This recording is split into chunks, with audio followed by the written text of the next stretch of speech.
There was a time that I believed unless it was perfect, it wasn't worth doing. I would sit, plot, plan, and wait for that perfect moment, which of course never came.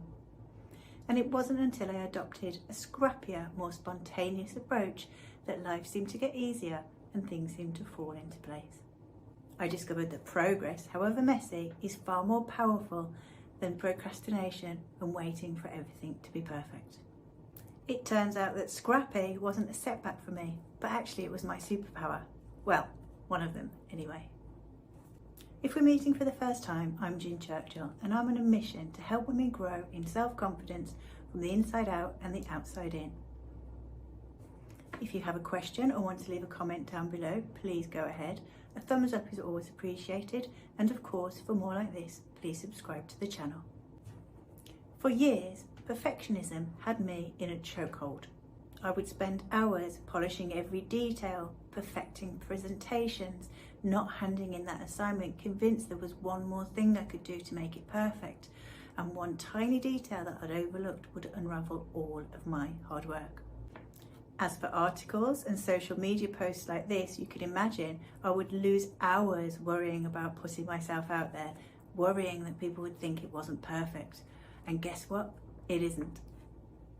Perfectionism for me became a comfort zone, a safety net. But the cost? I wasn't moving forwards. I wasn't getting anywhere. Projects sat half finished, business ideas never saw the light of day, and quietly, but surely and slowly, my confidence started to erode. For me, letting anything out into the world that was less than flawless was just not an option. And then I found my scrappy turning point. The shift didn't happen overnight. It actually came about as one of my side projects, one that I didn't have time to perfect, but one that couldn't be left alone.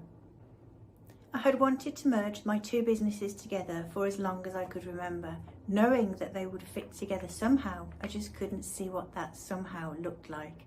And so I'd kept moving on, doing double the work, knowing really deep down these two things should be merged together. And guess what? In all this procrastination, I wasn't getting anywhere with either side of the business, so they were both not growing as they should. And there came a point in time that I either had to relaunch as I was and kind of take people on the journey with me, that this is what we're going to do. Don't know what it looks like, but let's go on the journey together. I either had to do that or frankly, give up on both businesses altogether. And believe me, the thought of closing down both those businesses crossed my mind several times. I even gave myself a deadline. If I hadn't done it within 3 months, then it wasn't going to happen at all and I would just go back to corp life. Side note, I love corp life and I'm still very happy in it, but I do also love my side businesses as well. So I put my big girl pants on, took a big deep breath and pressed send on something that wasn't 100%. And you know what happened? Nothing. The world didn't stop turning. And okay, I know that what I put out to the world wasn't perfect, it wasn't polished, but people reacted to it.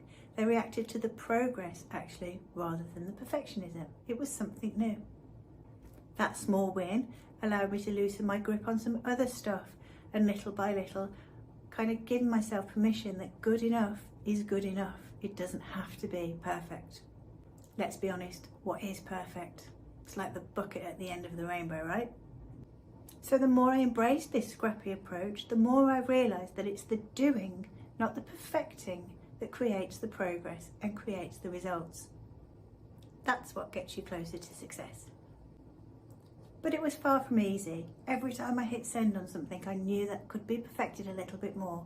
I had that little nagging voice in the back of my head saying, really? You're going to send that out? Couldn't you have just done a little bit more? There's bound to be mistakes in there. But with every project that started to move forward, my confidence grew, and I learned that every scrappy action is great progress, better than imperfect inaction, which gets you absolutely nowhere. Now I could answer that little nagging voice in my head, it's good enough. What I learned is that perfectionism is nothing more than well-disguised, good old-fashioned imposter syndrome. It's our way of shielding ourselves from failure. But once I started to focus on what I could achieve with the time and the resources that I had in my hands, the more I was able to let go of perfectionism and do what I could with what I'd got in the time that I had. I felt freer and more productive than ever.